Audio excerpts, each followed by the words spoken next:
Bonjour. Écoutez, comme tout le monde, j'ai été surpris, étonné, frappé par cette nouvelle. Hier soir, j'étais à la Chambre de commerce de Chibougamau lorsque j'ai appris l'arrestation de M. Ouellet. J'ai décidé de revenir ce matin à Québec, avant tout pour être avec mes collègues du caucus. Il faut qu'on absorbe ensemble cette nouvelle, qu'on ait l'occasion d'en parler.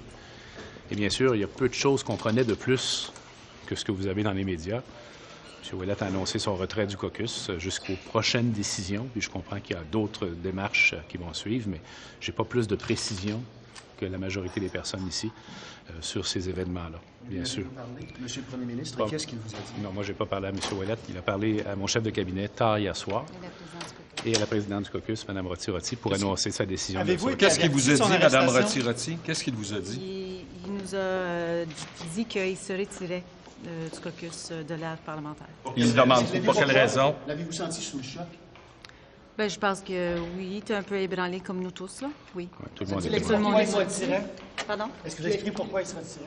Bien, je pense que Guy a toujours été un joueur d'équipe. Alors, je pense que pendant que la lumière se fait sur la situation, il a pris la décision de se retirer. Voilà. Est-ce que vous vous sentez trahi aujourd'hui, M. Couillard? Non. Écoutez, non. M. Ouellet est un citoyen comme tous les citoyens qui a des droits, là.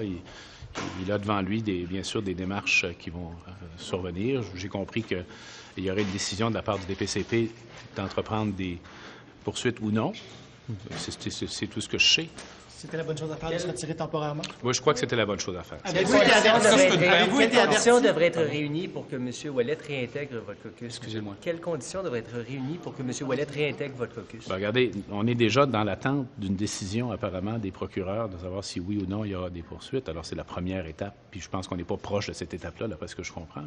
Est-ce que c'est une perte, M. Avez-vous Couillard? été averti de l'avertissement? Alors, j'ai appris ça hier soir à la Chambre de Chibougamau quand quelqu'un m'a montré à l'appareil de même, m'a montré l'article de Cyberpresse. Est-ce que c'est une perte, M. le Premier ministre, et est-ce que ça doit retarder l'adoption du projet de loi qui doit faire en sorte que l'unité permanente anticorruption devienne un corps de police spécialisé? Bien, J'étais le président de la commission. On va bien sûr discuter de cette question-là. Puis je pense qu'on peut en parler également avec nos collègues des partis de l'opposition. C'est la législation.